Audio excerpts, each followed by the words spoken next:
échange de coups, la vitre d'un abribus qui vole en éclats et des cris. Police, assassin. La manifestation au pied de l'Office des étrangers prend un tour plutôt tendu. On n'était pas venu pour avoir une confrontation avec la police. On était venu pacifiquement, une marche silencieuse. Mais comme vous l'avez constaté, la police nous a empêché de déposer les cercueils là où on avait prévu de les déposer. 2 cercueils fictifs en hommage à 2 demandeurs d'asile. Ils se sont donné la mort jeudi dernier.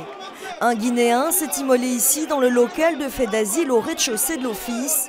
Avant la colère, c'est le deuil qu'exprime cette marche partie un peu plus tôt de l'avenue du Port. Cet homme a obtenu l'asile. Il est arrivé de Guinée en 2008, en même temps qu'Oumane Dansoko. Moi, je ne le voyais pas comme quelqu'un de dépression.